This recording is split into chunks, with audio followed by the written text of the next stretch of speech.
Good evening and welcome to Gravitas. I'm Palki Sharma Upadhyay. Let's get started.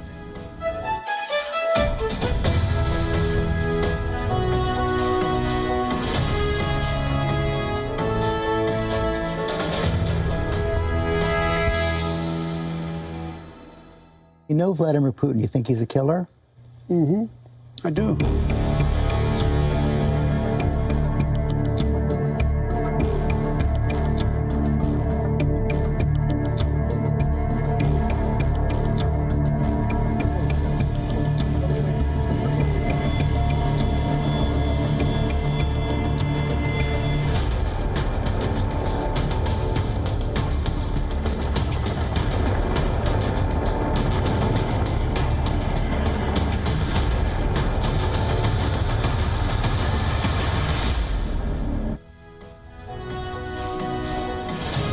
Most of you would have heard of Ukraine, a country in Eastern Europe, earlier a part of the Soviet Union. It became independent after the breakup of the USSR.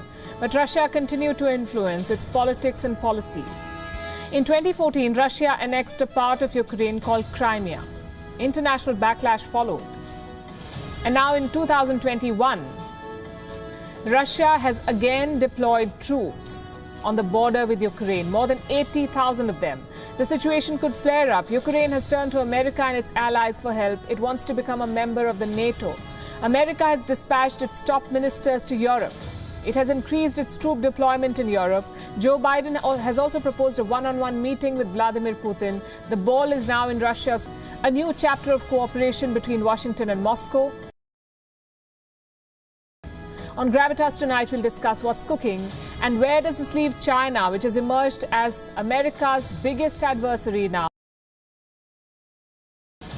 We begin, as always, with global headlines.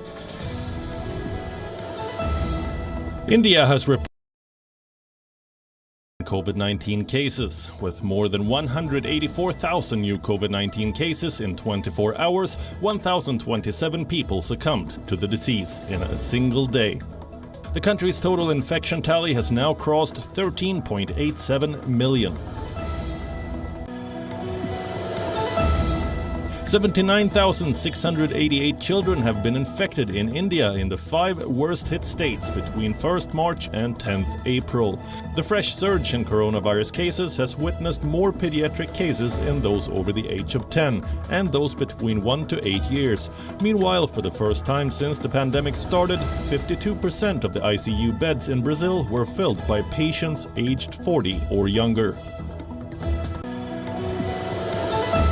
The Pakistan government has decided to ban and prescribe right-wing radical party Tehreek-e-Labbaik Pakistan. 2 policemen were killed and 340 were injured in clashes with TLP protesters after Lahore police arrested the Tehreek-e-Labbaik Pakistan chief Saad Rizvi on Monday. The western Japanese city cancelled the Tokyo Olympics torch relay amid rising COVID-19 cases, fueling fresh worries about whether the event should go ahead with just 100 days left for the Games. South Korea is exploring moving an international court over Japan's decision to release water from its Fukushima nuclear plant. South Korea strongly protested after Japan unveiled plans to release more than 1 million tons of contaminated water into the sea. The United Nations Food Agency has said almost 1 million people face severe hunger in northern Mozambique. Hundreds of thousands have fled Islamist violence. The World Food Programme has appealed to donors for $82 million to tackle the crisis. Minnesota police officer Kim Potter, who shot and killed Dante Wright, has resigned. The Brooklyn Center Police Chief Tim Gannon has also put in his papers. Mayor Mike Elliott said he hopes the resignations would help heal the community and lead to reconciliation. Bangladesh has entered a strict lockdown, virtually sealing off the country for the next 8 days. The lockdown orders came after the number of daily COVID-19 cases increased 7-fold in a month. Bayern Munich's reign as champions of Europe is over. The German giants have been eliminated by Paris Saint-Germain in the quarterfinals on the away goals rule. Eric Maxim Choupo-Moting's 40th minute strike saw Bayern claim a 1-0 win in the second leg in Paris. But it wasn't enough after PSG's 3-2 reverse last week. English side Chelsea also entered the semis with a 2-1 aggregate scoreline against FC Porto.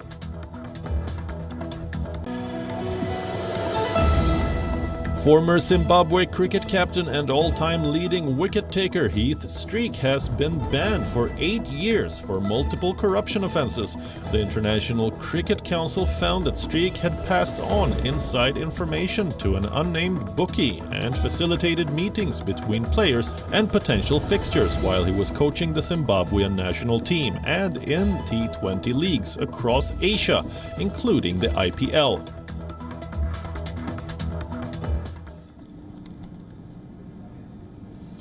Are we heading for Cold War 2.0? I ask this because the build-up is evident. The United States of America and Russia have been at each other's throats. Their presidents are calling each other names. Joe Biden called Vladimir Putin a killer. Putin responded by saying, "It takes one to know one." You know Vladimir Putin, you think he's a killer? I do. You know Vladimir Putin, you think he's a killer? I do. And you know, I remember in my childhood, when we argued in the courtyard, we used to say, "It takes one to know one." Well, this war of words has now reached the battlefield. Since March, Russia has been deploying thousands of soldiers near the Ukrainian border. Ukraine is protesting. America and Europe are asking the Russians to pull back, but so far Moscow has not budged. So Joe Biden has come up with a proposal. He wants to sit down with Vladimir Putin and have a chat, face to face, a presidential meeting, a US-Russia bilateral summit. Will Putin agree? Can the two leaders work together after having called each other killers? And what's at stake in this new US-Russia equation? That is our cover story tonight, where we are going to start with that phone call, a phone call between Biden and Putin. It happened on Tuesday.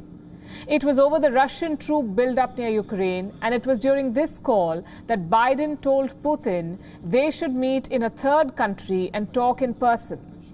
Here is what the White House told the press about the offer. Our goal is to have a relationship with Russia that is predictable and stable, and having a conversation or a dialogue, which the plans will need to be developed on. This is the first conversation about it at that level, of course. The purpose of that is to, of course, be honest and candid where there are areas where we disagree and have concerns, but also work together on areas where there is mutual interest. Predictable and stable. That's the kind of relationship America would like with Russia. Wishful thinking, we say. Given the current situation, it's neither predictable nor stable. More than 80,000 Russian troops could be near the Ukraine border. Kiev says 41,000 Russian troops are at the eastern Ukrainian border. Another 42,000 are in Crimea. Reports say the numbers could go up. Social media has been flooded with unverified videos from Russia. A wide range of weaponry can be seen moving towards the border. An investigative news website has published some of these clips.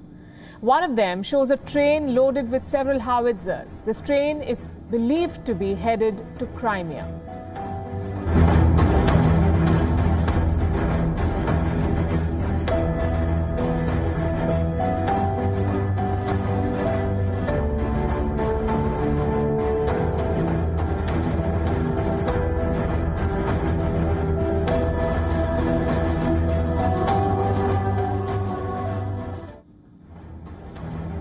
The report says such videos began appearing last month. In the last few days, the situation has only worsened. Recently, Ukrainian President Vladimir Zelensky visited the front lines himself. Now, it is clear that Ukraine cannot defend itself against Russia alone. It will need the help of America and its NATO allies. And they seem to be more than willing to assist. But a military confrontation is not an ideal option.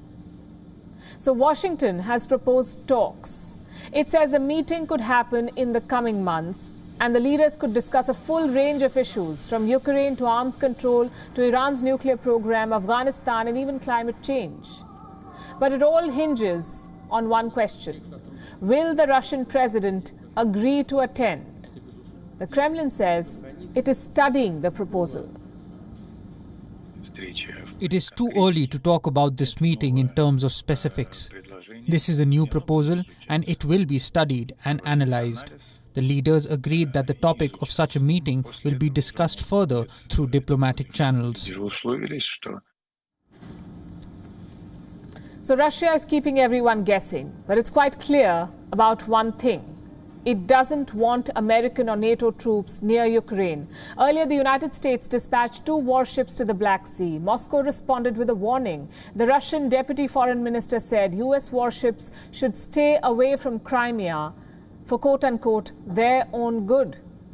He referred to America as the adversary, a word that was used by the Soviet Union for the US during the Cold War. Russia claims NATO was deploying 40,000 troops and 15,000 pieces of military equipment near the Russian borders. The Western alliance is denying any such plans. This is an evolving situation. We will keep track. But at the moment, this is where things stand: a massive troop buildup and 2 major nuclear powers on either side. A lot can go wrong. So Joe Biden dispatched his top cabinet ministers to Europe, America's defense and foreign secretaries. They're talking to European leaders, they're holding meetings with the Ukrainians and increasing their military presence in Germany. Will this be enough to ensure a Russian troop withdrawal?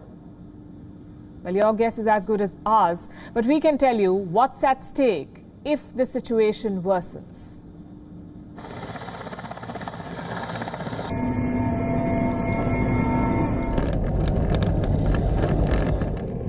Soldiers are at the border. Sukhois in the air. And the Navy in the Black Sea. Russia's build-up near Ukraine has alarmed the West.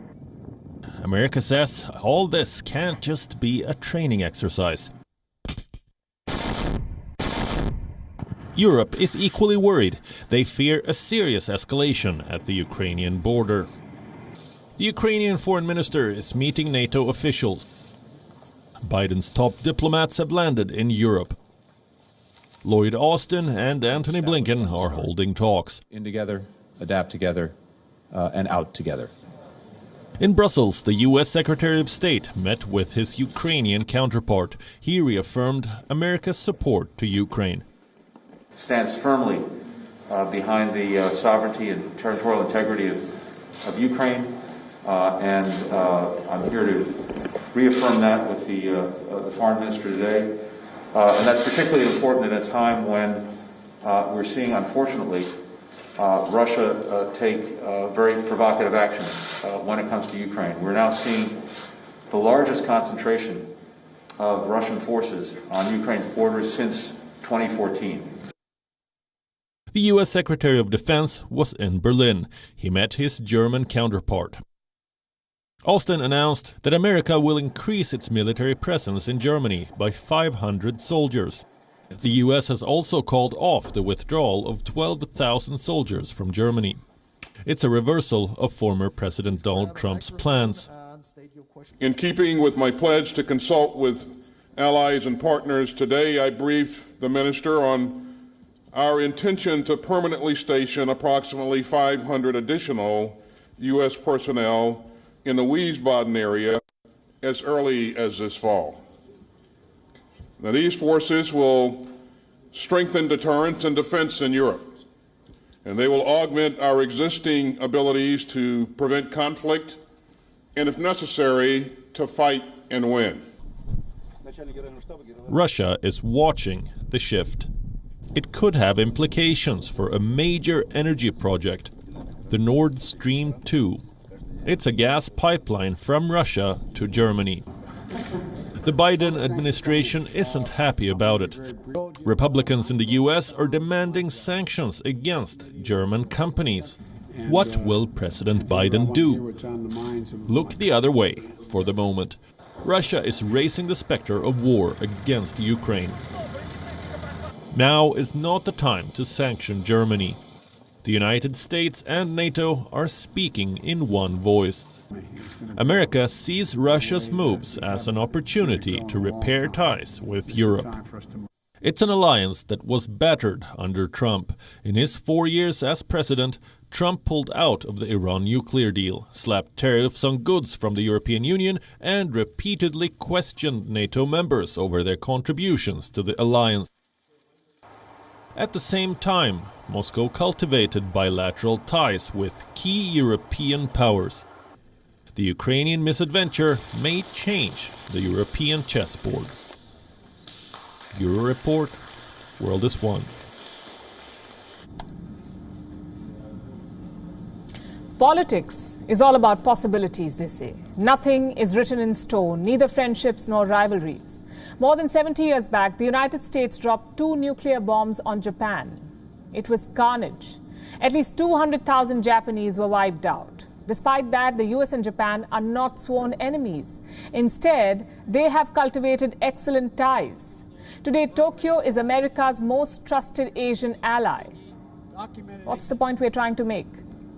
That political relationships are always changing, and this change is not natural. It is the product of hard work, compromises, understandings behind the scenes, and a lot of haggling. The question is, are Russia and America ready for this diplomatic dance? For decades, Moscow was Washington's public enemy number one. Every Hollywood movie had a Russian villain. Every US president saw Russia as the final frontier. But the rivalry has diluted in recent years. There are 2 reasons for this. One, the US has pulled ahead of Russia. The 2 countries are not equals anymore. And number 2, the rise of China. The new Washington consensus is clear. Beijing is the bigger threat to the United States. So where does that leave Russia? Is it an old foe now? Is it a bystander to the emerging Cold War? Is it a power that can be co-opted against a bigger adversary? We ask this because Joe Biden wants to meet Vladimir Putin. He wants to settle differences with Russia. It's easier said than done. That's because we're talking about an endless list of disputes and differences. Russia supports every single American rival. It trades with Iran, it buys oil from Venezuela, it backs the Assad regime in Syria, and do not forget, Russian hackers tried to meddle in America's presidential election, first in 2016 and then again last year. A sit-down between Joe Biden and Vladimir Putin will not solve all these issues, because at the center of it is a trust deficit. And Biden's reputation does not help. He's a known Russia hawk. He's from the Cold War generation, a generation that was taught to live in fear of a Soviet missile, which is why he talks about a tough competition with China, but does not flinch before calling Putin a killer. So is there no scope for cooperation? We wouldn't say that. Russia and the US recently renewed a missile treaty. They do see eye to eye on nuclear weapons. What brings them on the same page here? The idea of mutual survival, more than anything else. Nonetheless, it counts as cooperation. So going forward, Moscow and Washington have a lot to discuss. Climate change, for instance, it is a key issue. So is the Arctic. Russia has more energy goals in the Arctic. But how will the world carve up this region? It is the next frontier. The US-Russia talks will be vital to peace in the Arctic. What about China? Where does China slot in? Moscow and Beijing are in a state of undeclared alliance. They support the same regimes. They're both sanctioned by the Americans, and their leaders have a great personal equation. They gift each other ice cream and flip pancakes together. Xi Jinping once called Vladimir Putin his best friend. No surprises there. The Chinese president could probably count all his friends in a single hand. But beyond the praises, is there substance to this relationship? Trade between the two has grown, no doubts there, but political and military integration is missing between Russia and China. If you look at the West, they've got the NATO, they've got the Five Eyes alliance, but there is no Sino-Russian equivalent, at least not yet. So Putin's aggression in eastern Ukraine is largely a solo mission, and NATO is closing ranks against him. US warships are heading to the Black Sea. Is this an attempt at war? If it is, it's not a good one. Take a look at this map. To the southeastern To the south of eastern Ukraine is Turkey. It's a NATO ally, albeit a difficult one. To the southwest, Bulgaria and Romania, again NATO allies. Move further west and you reach NATO heartland, France, Germany and the UK. So the doomsday predictions may be a bit far-fetched. Russia is not even trying to hide its deployments. And that's not a good strategy. But is this a prelude to war? Or is this just Vladimir Putin trying to test Joe Biden's resolve?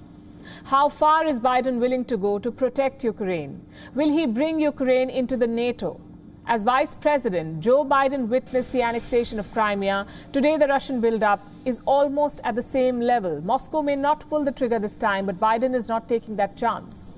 At 78, he has the appetite for one Cold War, not two. So for a change, Washington is choosing its battles. Here's another one. 20 years back, Washington chose this battle, the war on terror. It went to Afghanistan with one mission: wipe out jihadists and restore peace. But 20 years on, this mission is far from accomplished. There is no peace in Afghanistan today. The Taliban is very much on the offensive. America and NATO very much on the back foot. But the Biden administration does not see it that way. The White House has declared that America has achieved the goals it set out to achieve, and that it's time to bring its forces home. The date has been set, the 11th of September. That's the 20th anniversary of the 9/11 attacks. On this date, every single American soldier stationed in Afghanistan will fly back home. Does this mean the war on terror is over? Or does it amount to surrender before an increasingly defiant Taliban? Our next report explores. On the 11th of September 2001, an American Airlines Boeing 767 crashed into the World Trade Center in New York City. It was the deadliest terror attack in human history.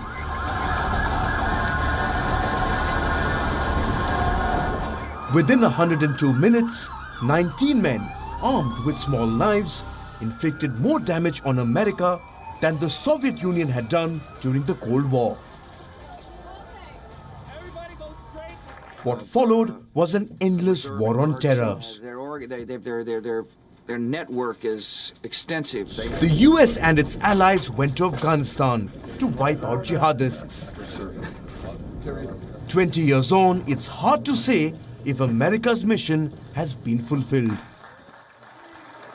But its willingness to fight this war has certainly worn out. This is an important moment for our alliance.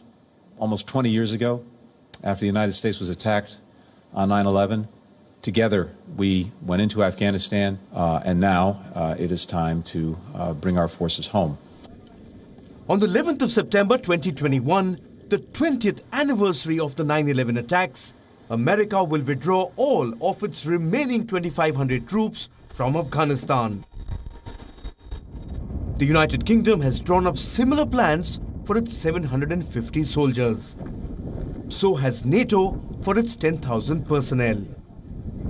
I will say that the president has been consistent in his view that there's not a military solution to Afghanistan, that we have been there for far too long. That has been his view for some time. Well documented, well reported on. He believes that, and he remains committed to supporting negotiations between the parties, which many of you may be following, are resuming next week. And he also believes we need to focus our resources on fighting the threats we face today, 20 years, almost 20 years after the war began. The announcement has been made. The date has been set. But the Taliban is not impressed with the optics. Joe Biden's decision misses a May 1st deadline for withdrawal. This date was agreed upon during peace talks with the Taliban. US officials blame the insurgents for failing to live up to their commitments. The Taliban says America is dragging out the process, warning that hostilities will continue. The staying on of troops beyond 14 months, whether they are American or NATO troops, means the continuation of Afghanistan's occupation. We have fought occupation for 20 years. Therefore, in this case, we are forced to continue our fight and jihad.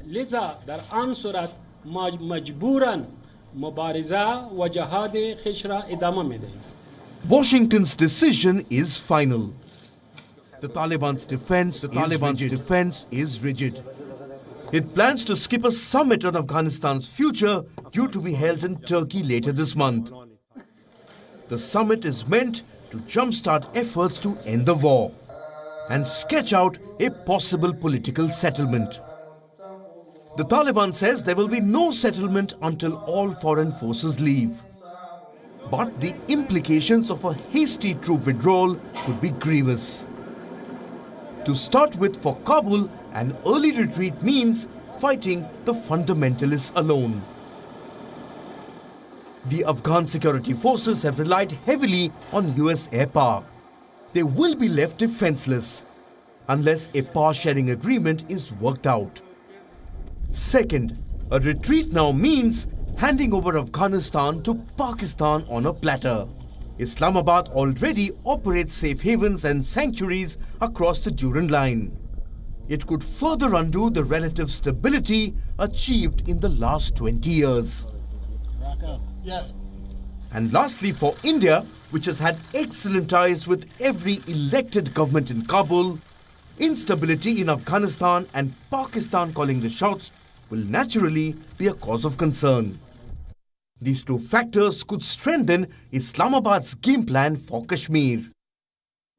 The people of Afghanistan have suffered enough due to proxy wars. A proxy peace will in no way improve the situation. It's also difficult to predict if the coming 4 months will yield any results. Bureau Report, WION World is One.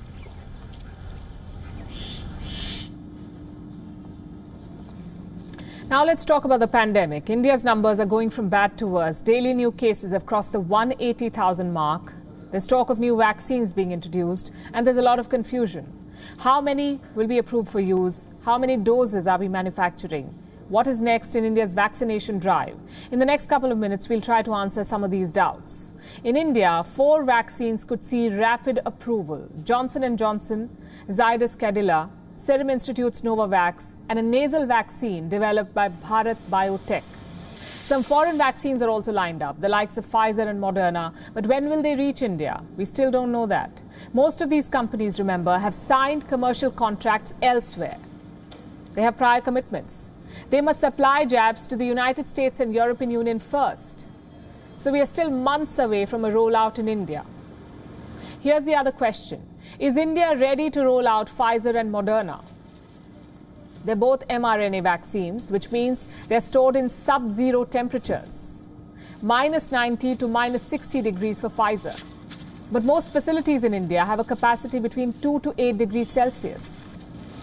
This is enough for Covishield, Covaxin and Sputnik, but not enough for Moderna and Pfizer. So we do not have the storage facilities.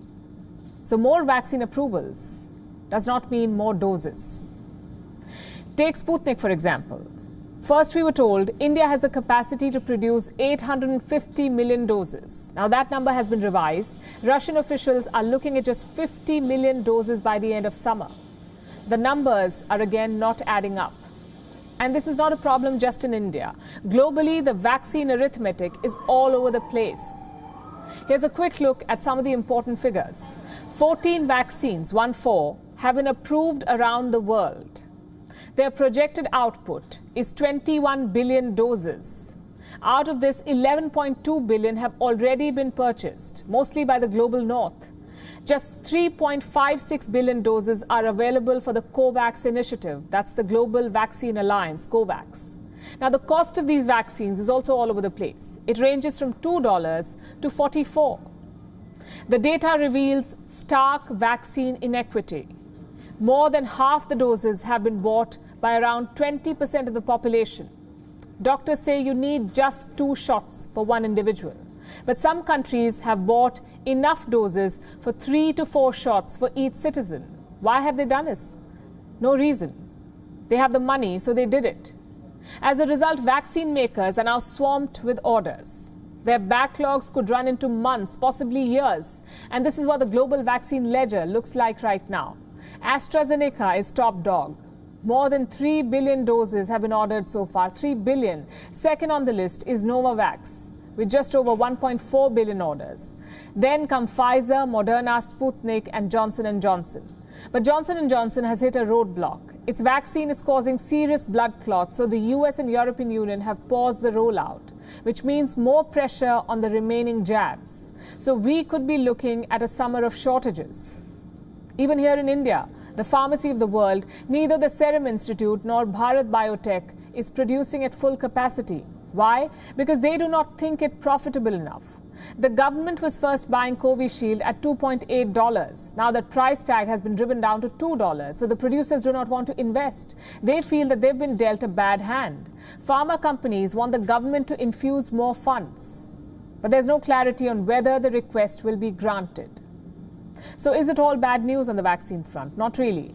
If any country can beat the shortage, it is India. Every year, India produces 8.3 billion doses of vaccines. These are for different diseases, not just the Wuhan virus. But if the need arises, this capacity can be tweaked. But there's a trade-off. More Wuhan virus vaccines means lesser polio vaccines, lesser measles vaccines. It's a trade-off that could hurt the country in the long run. So the most prudent option appears to be government help.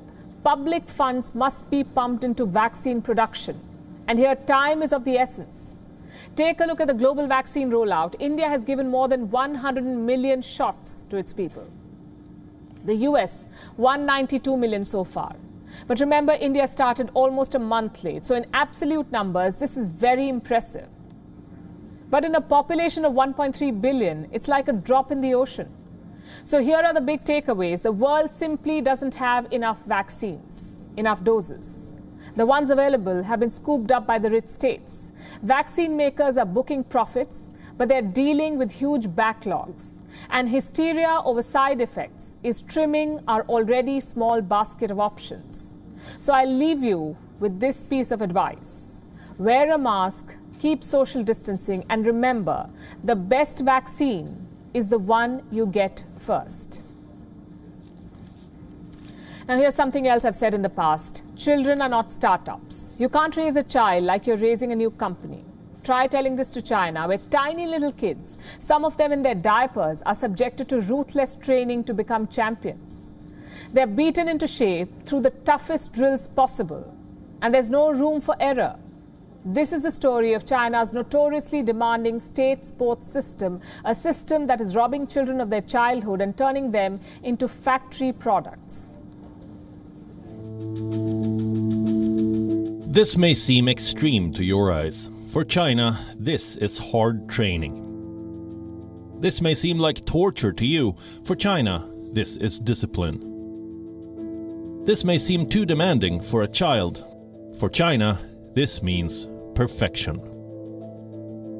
This is how China's state sports system operates. A system that has no room for error. Situated an hour's drive from Wuhan, this is the Lixiao Shuang Gymnastics School, a cave-like gymnasium, the cradle of China's elite gymnasts. These children are the latest recruits. They are training for glory under the Chinese flag. The pressure to succeed here is high, the average age disturbingly low.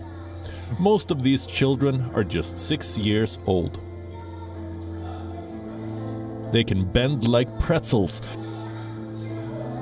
They can hang from bars like bats. They can do headstands for several minutes, and sometimes they get emotional. Despite the tough nature of these drills, officials at the gymnasium say the current methods are way more relaxed than before. We are more relaxed now. In the past, we certainly hoped to produce lots of champions. But now, society and people's minds are changing. So our training mode is also changing. If you always follow the old training mode to teach, it won't work. The young gymnasts here pause only to take sips from their water bottle or to review their performance from tablets. If they are not up to the mark, they bow to their coaches in apology. And if their performance is below average, they are punished with extra weight training. But their parents claim the children hardly ever complain. My daughter hardly complains about feeling tired of practicing gymnastics at school. She thinks the training is fine. Sometimes I worry about her, but I never show it on my face. I just cheer her on. At the end of their long day of training, the children are given meals, which predominantly have been clean protein and healthy carbs. Cheat meals are strictly prohibited. Everybody is training to be a champion, even though some do not understand the meaning of the word.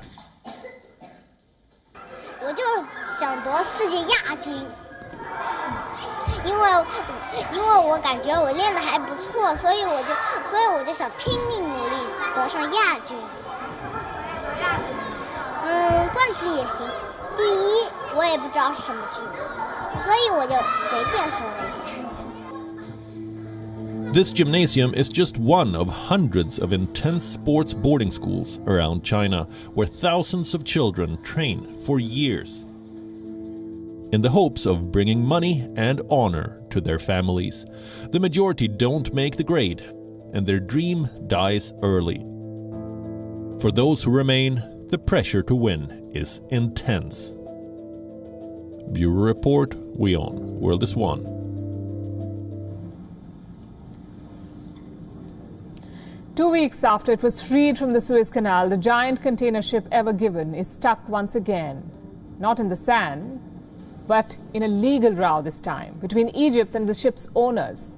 What's the charge? Financial loss caused to Cairo due to the accident. How much is it?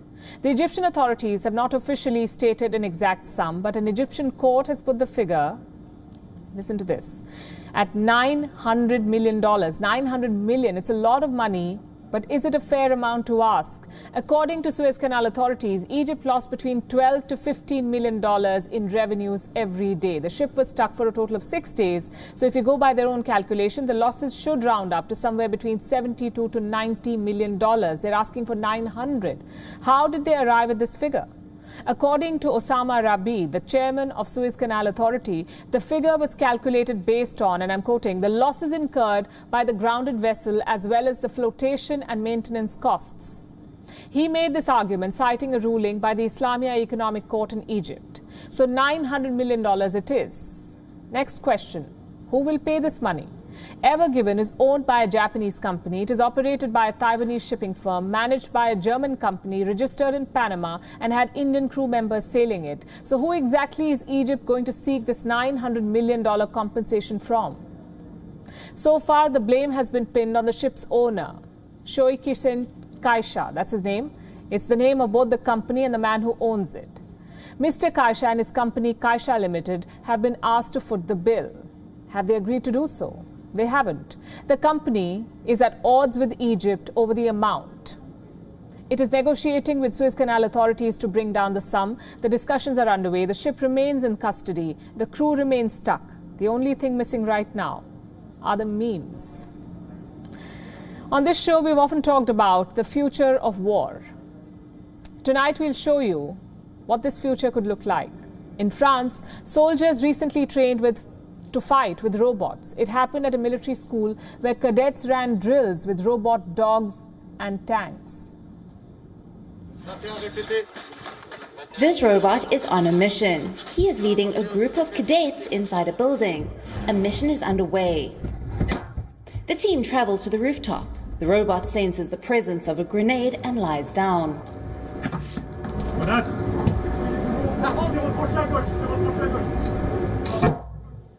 What you just witnessed could be the future of war. In March this year, cadets from the French Combined Arms military schools trained alongside real robots. They tested them in various combat situations, using the robots for reconnaissance, support, cover, and as mules.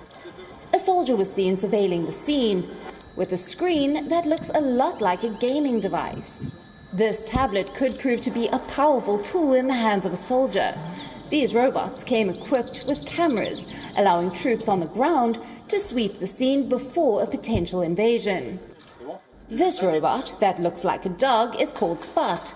It was sent into this room for a recce. This is where a grenade exploded. This one is called the Next Optio robot. It resembles a real tank and comes equipped with a gun. Soldiers can take cover behind it and attack targets. On the other side of the battlefield, another robot with a big rotating camera is scanning the area. The French cadets didn't just test robots for combat. They even tried this machine for moving injured soldiers from a battleground. They placed a dummy on it and practiced what looked like an evacuation. The French military isn't the only one that's testing robots for the battlefield. Other defense forces too have access to a number of drones that can be operated by soldiers sitting miles away from the combat. With robots now becoming a part of military drills, it's only a matter of time before they enter active combat zones. Bureau Report, WION, World is One. A clothing brand in Hong Kong is at the center of a storm. Since 1990, Chicky Duck has been a popular clothing line that has specialized in selling outfits with cute and adorable cartoons and prints of ducks. But of late, the Chinese government has deemed these duck cartoons to be illegal for promoting revolutionary ideas. How did ducks become anti-national in China? Here's a report.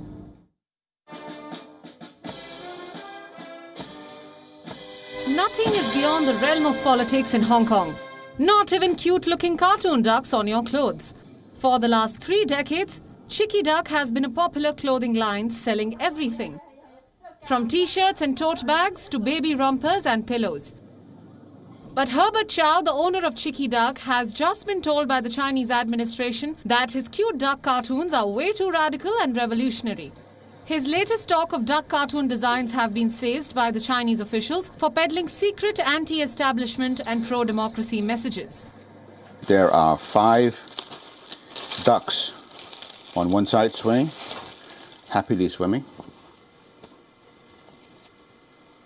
And there's 1 duck on this side who has decided to take a rest on top of a rock. And the Chinese authority says that this is 5 demands, not 1 less. Herbert Chow was preparing for the big sale ahead of the Lunar New Year shopping season, but all his avian characters have been deemed as promoting violence against the government. Chow's family had migrated to Hong Kong from China's mainland Fujian province. He describes himself as a moderate democracy supporter who wished to see Hong Kong have a say in its administrative affairs. But never had he imagined that his designs would fall foul of the Chinese administration. I don't see what's wrong with the message of 5 demand, not 1 less. It hasn't been called by the Hong Kong government as anything illegal. It's a demand which has been ignored. So I don't know what business the Chinese authorities have in trying to stop something like this from going to Hong Kong. The officials have seized more than 10,000 Chicky Duck items that would have gone on sale by this week. The Hong Kong police has also threatened to raid his shop and have issued a notice that all merchandise sold must first be vetted by the police, even if it is a tote bag with a cute-looking duck, asking for freedom and democracy in China. Bureau Report, WION, World is One.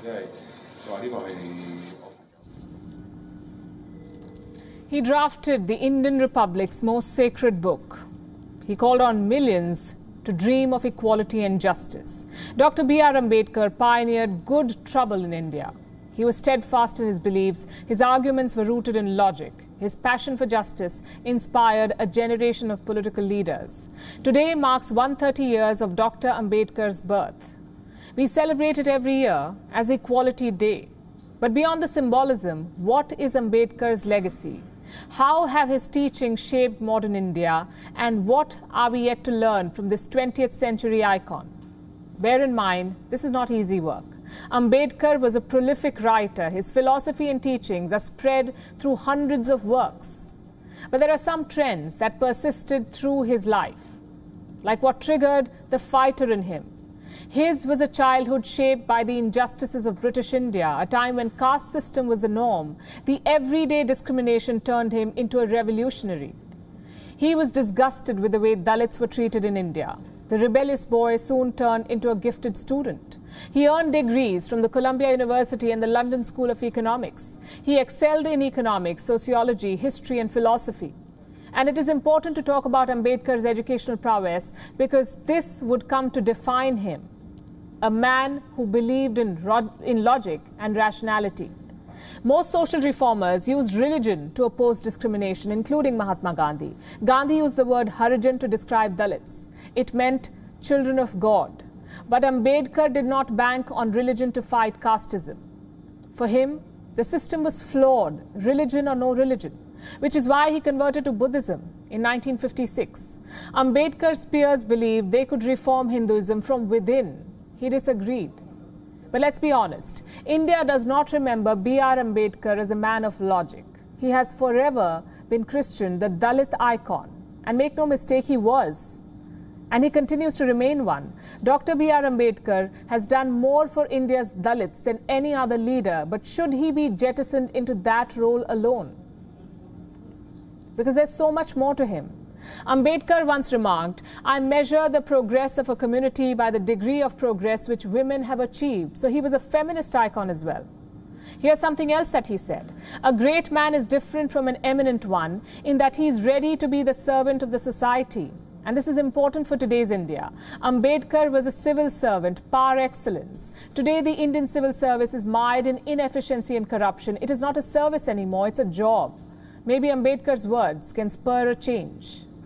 This is a man who had strong opinions on most issues, and unlike the so-called commentators of today, Ambedkar's opinions were based on logic. His take on spirituality and intellect was clear, and I'm quoting again, "Cultivation of mind should be the ultimate aim of human existence." Those were his words. Today, they're more relevant than ever. The society has been divided into echo chambers. Everyone thinks they're right, and no one wants to listen to each other. So cultivating the mind is a good idea. And the first step in that direction is listening to all the voices. Think about it. So looking back at his life and times, how do we define Dr. B.R. Ambedkar? There is, as I said, a common thread through most of his beliefs. Justice. He was a man who fought for what was due, not just to Dalits, but also to women, to the elderly and to the poor. Unfortunately, today Dalit leaders have appropriated him in India, reduced him to a picture on billboards. So here's our message today. Dr. B.R. Ambedkar was not just a Dalit leader, he was a maker of modern India, a beacon of social justice. I'll end by saying this. The mettle of one's ideology is tested only by time. More than half a century after his death, Ambedkar and his beliefs are still relevant today. It is a testament to his intellect and to his sense of right and wrong. With that, it's a wrap. We're leaving you with Gravitas images. Thanks for watching.